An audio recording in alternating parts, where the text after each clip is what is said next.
Hey, it's Ramsey Dewey and Tinyu, and we're here at the Animal 2 gym in Shanghai, China. Let's show you what we did in class today. Well, some of it, because we did a lot. So, when a guy is turtled up down here, we're in an MMA fight. A lot of people think punch him and so on, but we have limited targets specifically because of the rules. I can't strike the back of the head, the back of the neck, this area. I can't strike the spine.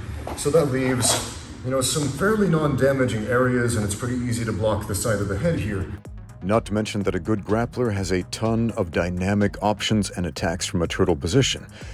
Not just Ramsey rolls into submissions like knee bars, omoplatas, triangles, etc., but a huge variety of sit-outs and transitions to the top. So it's imperative to nip the turtle position in the bud before the other guy can counterattack.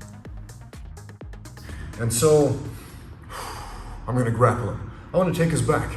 But a lot of people still run into problems trying to take the back. They try to stick their hooks in, like, give me this, and the guy bucks them off, and they land on their head and break their necks, and it's terrible, right? So let's take a shortcut to the back. I got an arm around here. I'm gonna chop his leg with this one. I'm gonna move straight to the back there. So, or maybe I'm stronger on the other side. So what'll I do? I'll jump over there.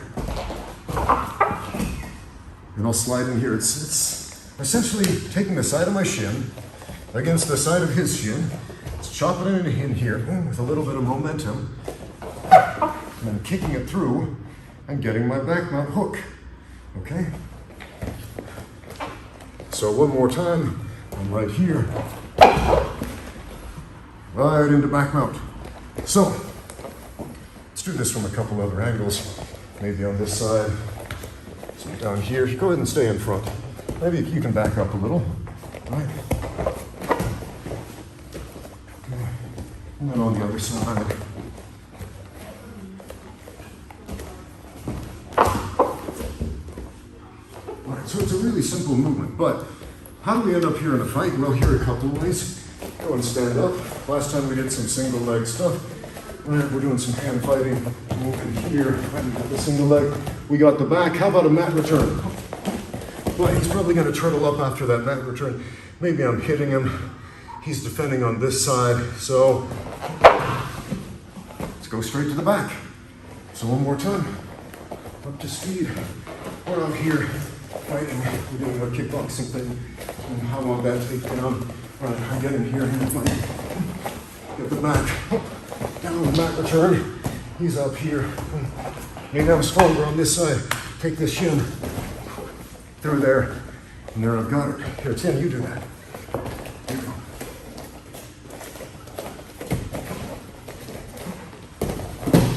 Some dribbling up here.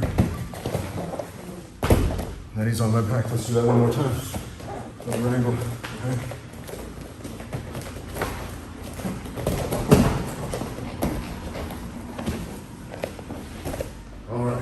So it's a super simple move, but it creates a bunch of momentum to move the guy, because it can be really hard to move people in turtle, right? If you understand the turtle position, here, get on my back here.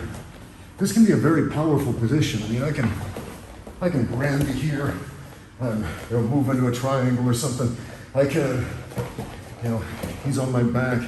I can start sitting out, grabbing this, coming through, there are a lot of wrestling things we can do from here. Right.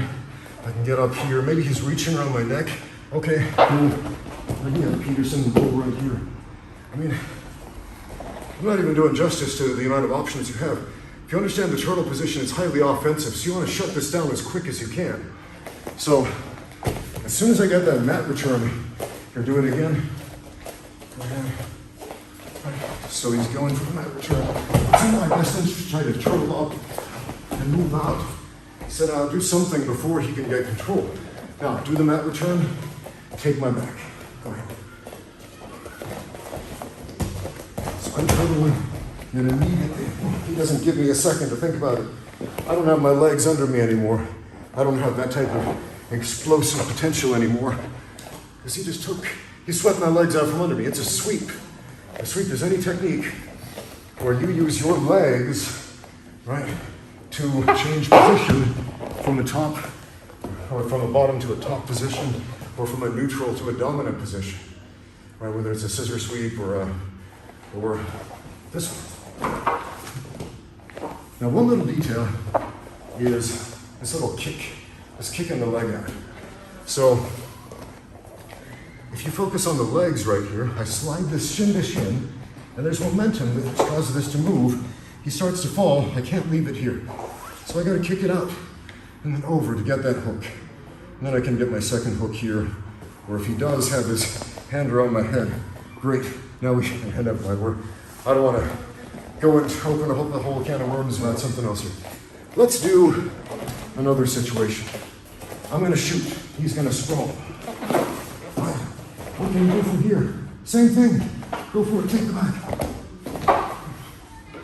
Exactly, or he shoots on me. Right. And I sprawl. What are you gonna do once you sprawl? How about chop the leg, sweep the leg, take the back, one more time each. I'll go, then you go. I shoot. He sprawls, moves on the back. Sitting out before I can, boom. He's got the back. One more time, he shoots. I sprawl, move on the back. And right there, into a choking position to finish a fight. So you can finish a fight very quickly. There are a lot of martial arts nerds on the internet, self-defense nerds, I'm calling nerds in a pejorative way, who are always saying, well, in my style, it's specifically designed to finish a fight as quickly as possible. Prove it. Prove it. How quickly can you finish a fight? Right? So, what are we doing right here? He's trying to finish the fight quickly by shooting in on me. Right? He wants to get on top and finish as quickly as possible. Duh, everybody does.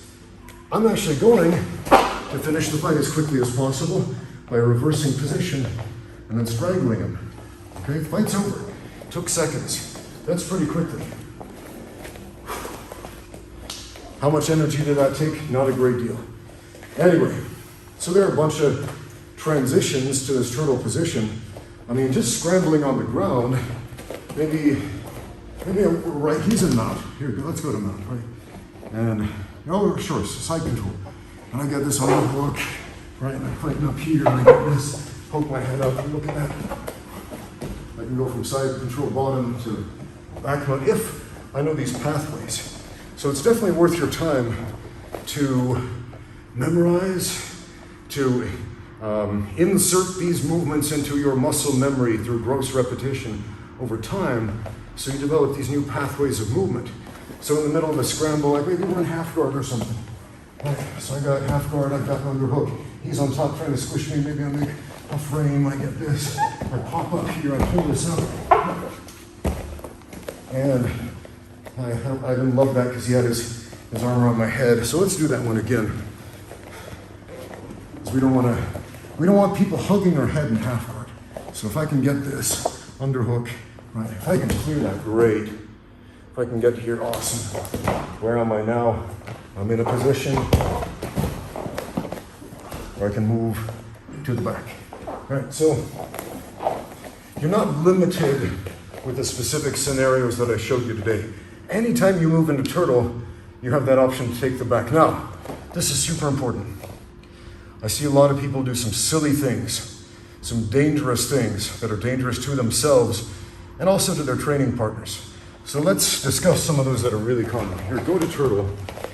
I see some guys, they'll grab the guy and they'll start pulling him back here and just pulling him back and potentially hyperextending the knees in some dangerous ways. And I don't even have control. Look, he's on top now. Right, so we don't want to do that, right? If you're way bigger than the other guy, you might get away with it, squashing some little white belts or something like that. But that's a danger to yourself and your training partners. Again, you're pulling them back this way, you're going to hyperextend their knees, you're going to do all this crazy stuff. Don't do that. The second thing, there was a fighter, when was it, like 10 years ago, got paralyzed from the neck below doing this. And I see a lot of new guys doing the same thing, and I always warn them, they'll get to turtle, and they'll force their hooks in really hard, and then they'll get up here, right, and they're riding them up high, and then the guy bucks forward or grabs a hand or something, with a key, and then they'll pull, boom, and then they'll land on their head, and then they'll get hurt, like, oh, my neck. And then they're not going to show up to class the next time because they're injured, and Yeah, so don't let that happen to you. Now, if you do get the hooks in, because there are ways to fight to get your hooks in. I just think it's much more efficient just to go straight to the back. But if you do have the hooks in, flatten him out. Or roll on the side, and now he's not going to be able to buck you off. Now, one of the most dominant positions in all of mixed martial arts, more so mixed martial arts than submission grappling, although this is great in submission grappling, is if you do get your hooks in, right? Get control of the upper body. This hand is down here so that if he does buck, so if you push me forward and my head is going here, boom, I've got this hand to stop it. But you gotta watch out, because some guys, it's perfectly legal to grab this, to pull it in, boom, and then push and look. I just landed on my head. And yeah, you can break your neck. People have broken their neck and paralyzed themselves doing this.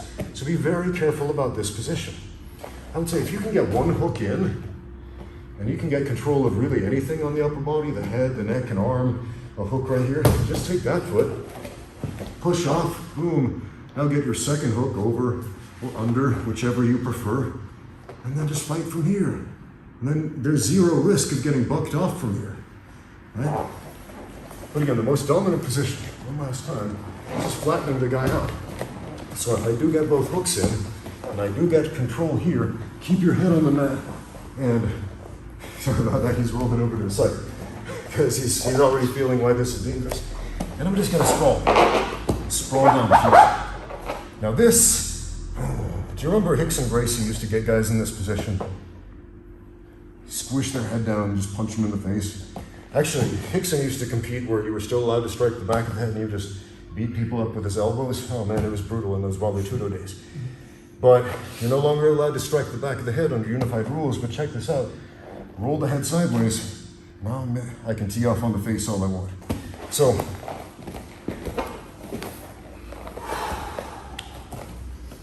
backmount stuff. It's good to know, because if you don't know it, the other guy's going to take your back, and he's going to crush you to death, man. Don't let that happen.